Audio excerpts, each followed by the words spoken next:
What's up, guys? Welcome to another episode of the Jiu-Jitsu Junction podcast. My name is Andre, and I'm here with my friend Chase. And today we're going to be talking about how to be a good visitor when you are visiting a jiu-jitsu school. Do you have any opening thoughts? Super important. Yeah, super important. Not just for your safety, but for, not just for the, respect, but for your safety. I think it's super important. You're going into a definite and unfamiliar environment, especially we're new, right? It's just something we're trying, and maybe we're on vacation and we want to try the jiu-jitsu school by the beach. Yeah, nothing's going to ruin your vacation more than having your elbow popped. Yeah. Or your shoulder popped or your knee. So, respect and things like that for sure, for injury. So a bunch of reasons I like this. Yeah. So I travel a lot, so it makes a lot of sense. Chase has deeper experience with being a visitor at different jiu-jitsu academies or schools or whatever. But in my opinion, being a good visitor at a jiu-jitsu school is really kind of the same thing as just being polite and a good training partner in general. For sure. No question. Yeah. And we talk about learning how to communicate with the people that you're training with. There is nowhere where this is more important than when you're visiting a jiu-jitsu school. Yeah, better believe it. Because jiu-jitsu schools are like very tribal. It's just like something about the way that, you're all working a combat sport. It's like warrior tribes, right? Yeah. You need to go, do the respectful, I remember at first when I would travel, I would make sure to do the things like, shake the instructor's hand, make sure to talk to him, talk to everybody I rolled with, and maybe some of the places I went in at first thought I was a little weird because I'd have awkward moments, trying to just almost over talk a little bit to make sure that it was comfortable. Like, hey, look, I'm okay. I promise. Like, I want to come here. I'm on vacation or, I'm here. I want to do jiu-jitsu and have fun. It's a, yeah, this is the time to over communicate. Yeah, you want to over communicate like all kinds of different things. Yep. And I think that the default respect level that you give everybody needs to start pretty high. Yeah. Because first of all, being respectful is it's just a good thing, right? But being respectful in an environment where you're a stranger is a lot more important. I've been in environments where I've been super respectful, and you still kind of get might get a little bit of a check from a higher belt, so it's important, no matter what, to kind of just, and we'll go a little deeper in a minute, that way I don't get before the opening starts, but I've got a few checks that I do to make sure when I go roll at places. That I follow. So so to just continue introducing like the basics of what you need to be doing. I think that some of the ways that you can show the respect that we're talking about is showing up a bit early to introduce yourself to the instructor, calling ahead so that they know that you're coming. Yeah, most of the time when I'm out. Okay, so I think that's a big thing there. Calling ahead. So like Virginia Beach, I go to Virginia Beach and I know I'm going. So I look up the week before and I look up, BJJ gyms in the area. And, I look around and I look for, and I usually call 2 or 3.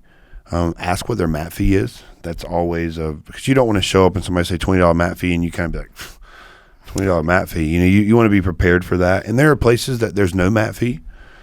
There are places that'll say, yeah, how long are you in town for? Man, come by, $20. You can train all week. There's it's a little bit of everything, but it's always call ahead and ask. Most of the time, they don't answer. That's true.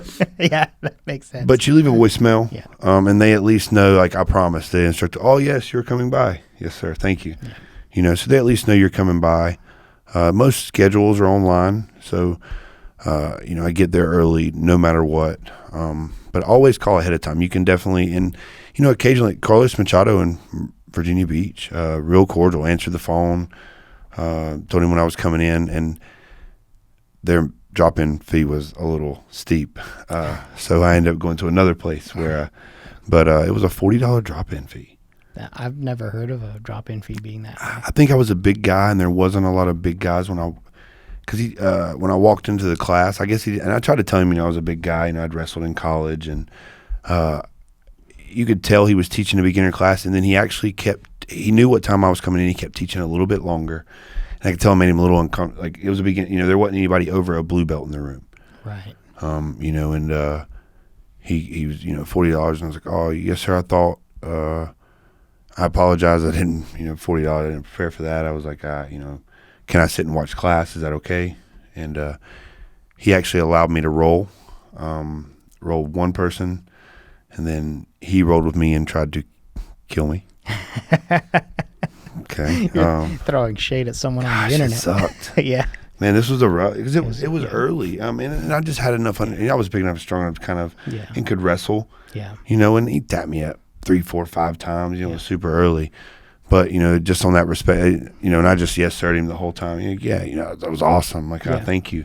You could tell I made him a little uncomfortable. And he just allowed me to roll at the end of class. With the 2 rolls. But then I went to a UFC gym that had a Brazilian instructor. It was a 2-stripe black belt. And the man pulls me in the class, allows me to train for free, lets me help. He uses me to show the techniques in the class. That's really cool. Yeah, no, and they didn't answer the phone. I just I looked it up, and I seen Brazilian instructor, and they marketed him well on UFC gym. Yeah, so look around. There's plenty of stuff. The gyms market the people they have, and you can find little golden. UFC gyms have a lot of good instructors. It's kind of weird. They're peppered some really good instructors in there at some of the UFC gyms. We found one in California that has like 300 students. Oh, really cool. Yeah. So. Yeah, and you could also drop them a message on like Facebook Messenger or something, because I feel like people check that more than they answer phones nowadays, right? So like make a good faith effort. Yeah, for sure. Make a good faith effort. Bring appropriate gear. If you're going to a gi class, bring a gi. If you're going to a no-gi class, wear real no-gi clothes if you can. That is important in a few ways.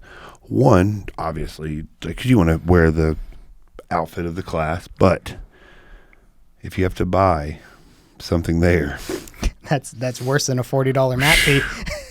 Man, went to this kickboxing place in Colorado, Denver. They treated us super awesome, but one of our guys didn't have a white shirt. And because we were in the kickbox and we were new to their structure, we were all white belts. Yeah. They said $50 for the white t-shirt, and it said Did he train? Muay Thai. No shade, because I love this place. No, it had that's a blank. Somebody fill it in, maybe. Okay. Muay Thai. There's a name there. Okay. I'm not throwing. All right. Sure. But no, it was all white t-shirt. But it was a $50, and it was just a basic white t-shirt. But it was to follow color code of the class and uniform. And then if you have to borrow a gi, sometimes you get pretty cruddy gis. So bad gis, people don't like it. Yeah. Like sometimes you'll be made to wear the pink belt. Have you had to wear a pink belt before? I have. No, I had to. You forgot your belt. Here, wear the gi that was like this. That was like this long. Children's gi. My gi was wet because I trained at 2 other places, and I'd asked the instructor. He was like, "Yes, I have a gi." It was like an A2. Sorry, go ahead. Yeah. It was rough. Yeah, so definitely for a few reasons, make sure you bring your gear. And it's clearly listed on schedules. Everybody. Well, it's not always clearly listed. Really? I think that depends. That's why it's important to do as much due diligence as possible. Well, I'm sorry. At least it says no gi or gi. Oh, gi. Yeah, no gi or gi. Yeah. Doesn't colors matter as far as your no gi? So, in more traditional places, they will make you wear ranked rash guards. You can't wear the colors on the shoulders and stuff. Yeah. That's why my elite rash guard, which I find like pretty comfortable, I have it in gray because that's a kid's color. So like I can wear it no matter when. It just looks like I liked gray. But I like. So that's definitely that's definitely something. That's something you ask. Yeah. Okay. Yeah, makes sense. Yeah. Like, what is that? Do you? What do you say? Ranked rash guards? Yeah. Do I need to wear a ranked rash guard? Mm-hmm. right? In fact, one of the guys at our gym showed up with brown belt ranked spats, and he's a white belt. And the whole time I was rolling with him, I'm like, oh, a real brown belt wouldn't have done that. Those are cool looking pants, but they ain't giving you brown belt powers. I've traveled so much like that. I don't know who that is. And it disappoints me that I don't know who that is.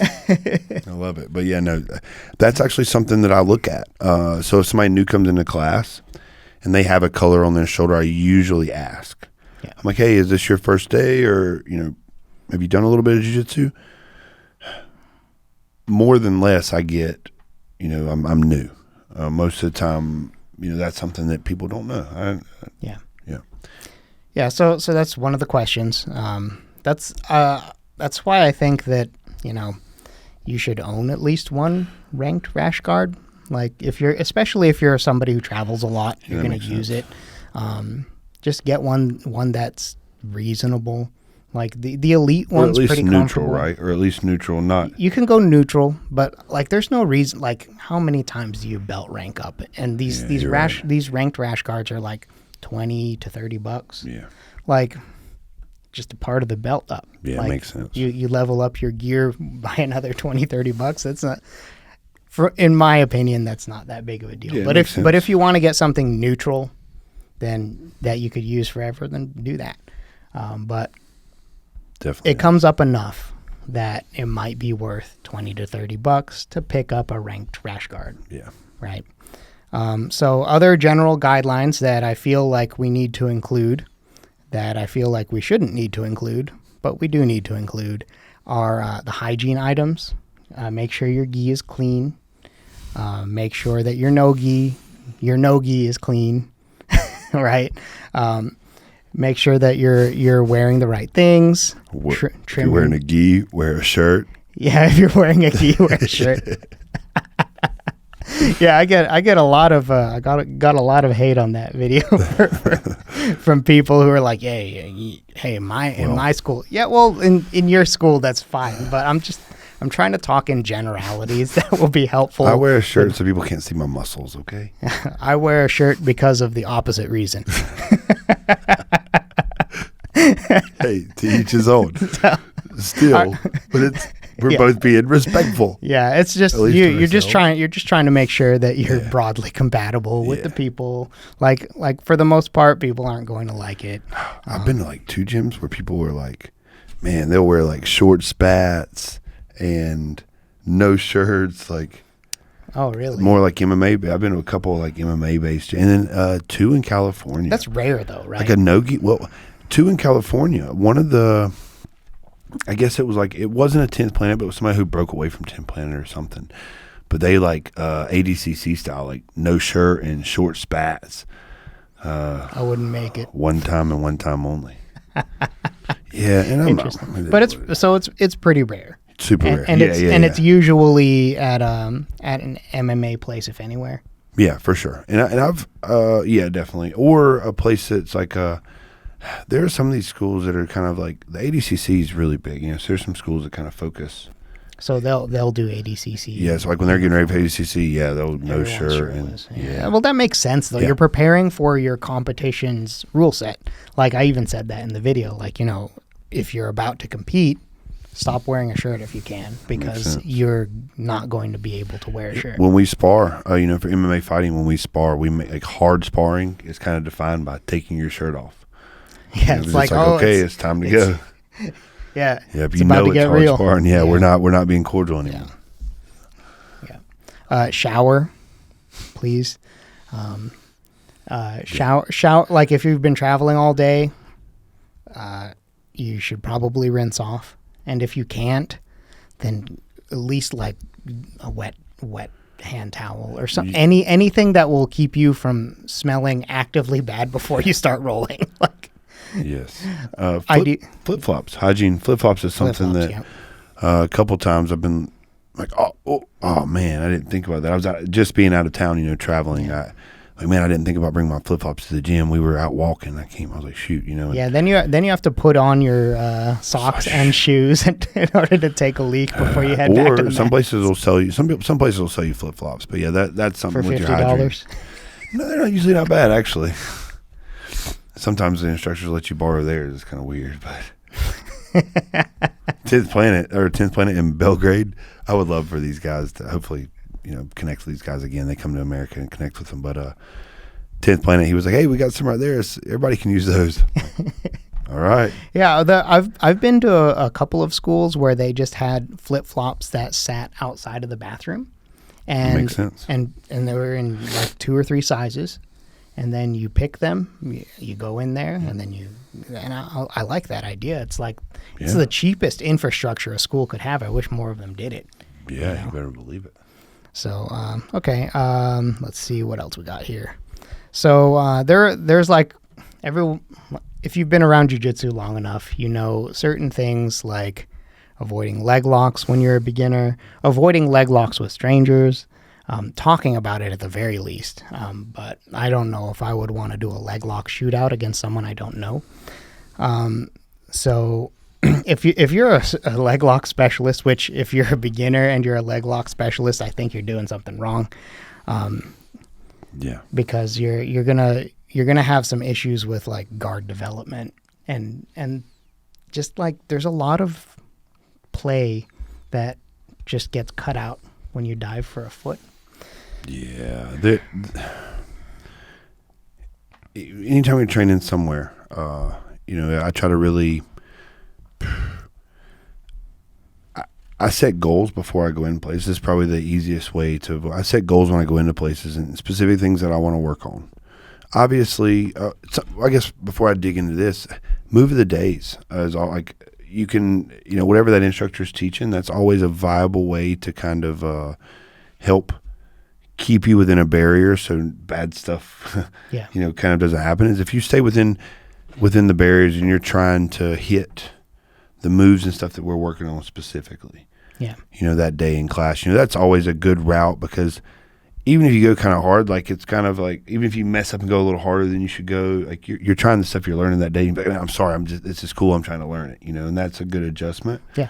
You're also passively kind of showing respect for the school. Man, yeah, this is a cool technique, Yeah. you know, and I try to, that's something that, so that I probably every school I've ever been at, whatever the instructor hits, I have a little goal in my head to hit it as many times as I possibly can.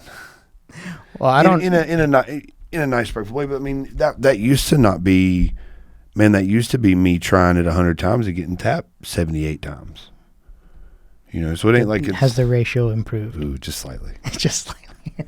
I have fun. Instructors enjoy because at this point I can kind of control a lot. So at this point I can do what the instructor wants really, really, really good, and they notice it and they see the care and the gentleness I'll do it with, and so it's a really cool thing. Now it kind of a lot of times I get a cool talk afterwards with instructors. Yeah. You know, but at first it was you know, instructors could see me trying to do what I was doing, and I would always still get talked to. Yeah. You know, and then they would always that usually got me a role too with the instructor because they seen I wasn't trying to compete with people, and you know, and I'll give that kind of in the closing statement, just those statements, like, you know, but the instructor saw me not trying to compete with people, and he was like, man, he's trying to do the moves that we're learning in class, and I usually always get a role. They usually comment about it, like about me trying the move. So yeah, cool. Yeah. So if you're gonna go into the realm of leg locks, you should talk to the instructor and then talk to the individuals every time you roll with somebody, because you don't know them. Like there are some people I play legs with. There are some people I don't. Don't play legs lock when you go out of town. Yeah. Don't play leg locks. Don't play leg locks when you go out of town. That's an easy one. Don't even like talk to the other people about doing leg locks. Like talk to them and say, hey, listen, you know, I'm new, knee bar, or, you know, leg locks, knee bars. I appreciate if we didn't even do knee bars and straight ankle locks. Like, you know, and if you're wanting to compete for that, I'm sorry, I can roll with somebody else. Yeah. And I know that might be a hard conversation to have, but right now, the way I compete, if I go to somewhere new, 9.5 out of 10 times, I do not roll leg locks. Sometimes I will allow straight ankle and knee bar. But I've say that right now, where I'm at right now. I've looked at black belts before and be like, hey, man, I compete. I can't do twisting leg locks. I can't do any heel hooks or anything twisting. And I've never once had someone tell me, oh, well, that's a problem.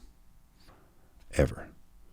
Yeah. So even right now, I would recommend that more than anything. Like, because if you're good at leg locks and you're going out of town and you're rolling leg and locking everybody. Well, I mean, you're going out of town and you're rolling your leg lock, and we probably need to talk about something else, because you're going to a place where you don't know people and you're trying to assert dominance. Yeah, well, seriously, like, I don't know. You shouldn't be like, man, leg locks are dangerous. That's a tough one. For me, it's more about the cultural divide about the leg locks. Like, I understand that there are going to be people who are fascinated by leg locks and they want to train them. That's fine. I'm not going to tell them how to live their lives, but they should at least be respectful of the other people that they're interacting with. That's my shtick. Like, I don't think they have to avoid it if that's what they want to do. Understood. But they need to be respectful and avoid it. Maybe this is their time to work on their other stuff. No, it definitely is. So that anyway. So like it definitely is. Truthfully. Yeah. And like, aside from leg locks, there are other like bad manners kinds of moves. Andre's favorite. My favorite, the easy. Oh, is that what was next? I don't think that's what's next there, Andre. Bad manners. Well, yeah, wrist locks. Yeah, I do that too. Yeah, that's what's on there. Wrist locks. Andre's favorite. So don't be wrist locking a bunch of people you don't know. There's nothing that irritates. This people also more. goes with the video of how to be a good training partner. Hey, I am a good training partner, except him.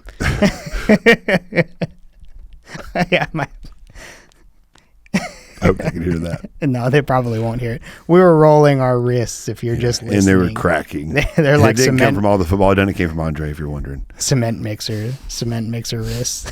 Anyway, sorry. And then like, aside from the bad manners ones, there's also the dangerous ones, which I also consider to be bad manners moves: jumping guard, standing scissor takedowns, all of those kinds of things that are very high risk. Not at a visiting school. They're not when you're a visitor at a school. Not ever with me. If we ever meet. Yeah, I guess that's something. If we ever, like, you're always welcome to come and roll. Yeah, come meet us. We're friendly. If you're ever around Charlotte, you can come roll. Yeah. So here we go. The kind of the last point is rolling within the right technique set.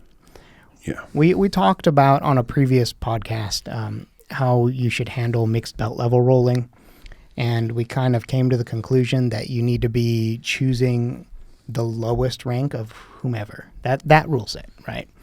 And you can never go wrong with rolling with white belt rule sets. Like, ever. I don't care if you're a blue belt, purple belt. We're rolling with a blue belt, purple belt. Just sticking with the basics and like playing the guard retention and guard passing game is usually like, it's the safe place to play when you're, no question, when you're visiting, right? So I try to play which, hopefully we'll be able to kind of explain this more through videos and stuff with the room done. Yes. It'll be awesome. But I focus a lot on movement. I kind of go back to when I go out of town, I go back to fundamental movements. I focus on keeping my elbows in, keep my chin tucked, my knees close to my chest, and moving the right way. So I try to move through our movements when I go out of town, and that's been kind of my. And I play catch. I found that seems to be the easiest, because I don't really, when I play movements, I don't dictate where I go. Like, and usually if you don't, especially if it's somebody new, if you don't. If they want to drive down this road, if you put a wall up, that's what causes frictions a lot of time. But if you keep a frame in place and you just let them do, let them move you. Yeah, and just keep work on your frame. Listen, that's one of the most valuable things in jiu-jitsu. Moving around a frame, man. Yeah, and especially as a white belt and blue belt, and then again as a black belt. Like it's absolutely the most, and obviously every in between, but that's one of the most important things is moving around frames. So it's a no-brainer to me. And I went to a couple places early and tried to compete some, and this is super early, but probably the last 75 places I've probably rolled at and trained at, and this is everywhere between Oceanside, California to with the national competition team in Abu Dhabi at the Abu Dhabi Sports Council. That's the way I roll. I haven't been submitted a ton, and it's not because I'm trying not to get submitted. I'm focusing on keeping my elbows and my chin tucked, moving in my movements, all my fundamentals, and I'm trying to really keep that in check because I'll never see these guys again. And even when I do that, you get a lot of people that try to prove stuff at other places when you travel and visit, so it's, and I could imagine how much worse it could have been if I would have retaliated some. And no, I'm not saying sometimes I've always matched. I'm not saying I've went there, but I've allowed people to do things. I've tap early is a big thing when you're out of town. Yep. Multiple times the guys look at me and I'm like, hey, listen, I don't know you. You don't know me. I'm going to tap early. That's all. If you feel like they should be tapping and they're not, let it go.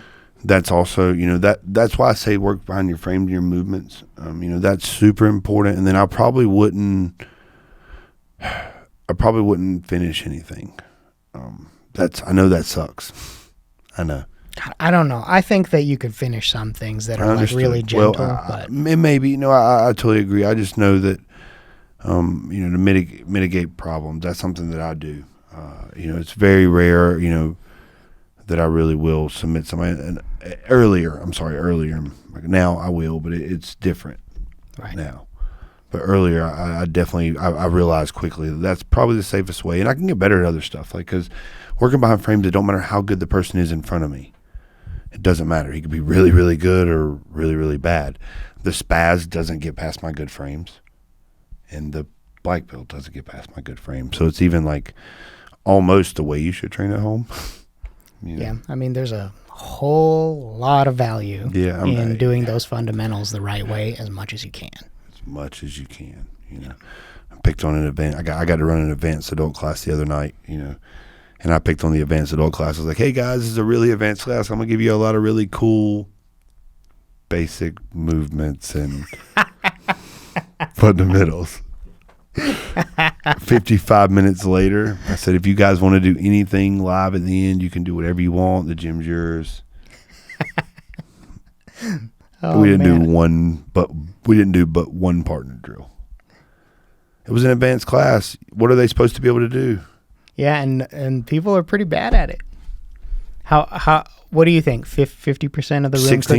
16 people in the room. Okay. 2 people did stuff correctly the whole time. 2 people.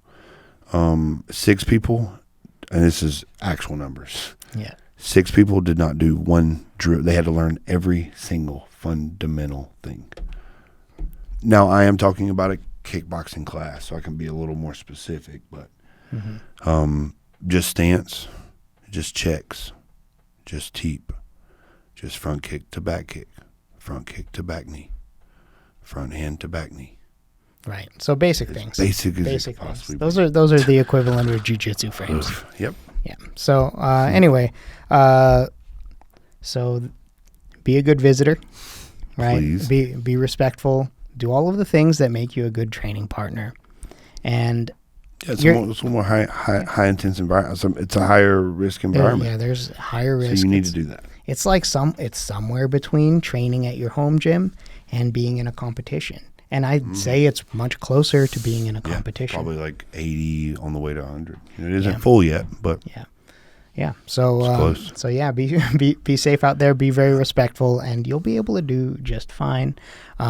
If you have any interesting stories, we'd love to hear them in the comments. For sure. Because I'm sure that there are some pretty hilarious or tragic stories. So. And I hope we share this stuff not to scare people. Listen, I've trained it. Man, I've literally trained everywhere. Yeah. Any town I've ever went into, if I was there and I didn't have something to do for for a 4-hour block, I at least get 2 hours anywhere I go. Yeah. If it's available, I try to put a 2-hour block in because they do usually at least charge you $20. Yeah. So I try to get 2-hour block in. Yeah. Combat sports probably require more respect than you need to give in daily life. Yeah. So go do that. Yeah, please. Right? So hope you found this helpful. Leave a comment, and we will see you next time.